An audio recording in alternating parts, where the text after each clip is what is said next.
Hörmətli izləyicilər, kanala abunə olub like etməyi unutmayın. Günün xəbərləri təqdim edir. Bəzi alıcılar qablaşdırılmış ət məhsullarının rənginin bir qədər dəyişdiyini müşahidə etdikdə bunun keyfiyyətsizlik əlaməti olduğunu düşünürlər. Bəs bu doğrudanmı belədir? Ekspert Asim Vəliyev bildirib ki, qablaşdırılmış ət məhsullarında rəng fərqi çox vaxt təbii proses nəticəsində yaranır. Ətin rəngi onun tərkibindəki mioglobin adlı zülaldan asılıdır.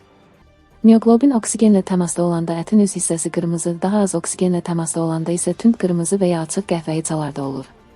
Bu hal ətin xarab olması anlamına gəlmir, sadəcə oksigenlə təmas səviyyəsinin fərqli olduğunu göstərir. Əgər ət şəffaf qabda və ya vakuum şəraitində saxlanırsa, içəriyə az oksigen daxil olur və ət tünd rəngdə görünə bilər. Qab açıldıqdan bir neçə dəqiqə sonra hava ilə təmas nəticəsində rəngi yenidən açıq qırmızı olur. Amma ət pis qoxu verirsə, yapışqan hiss olunur və ya səthində selikli qat əmələ gəlibsə, bu artıq xarab olmanın göstəricisidir.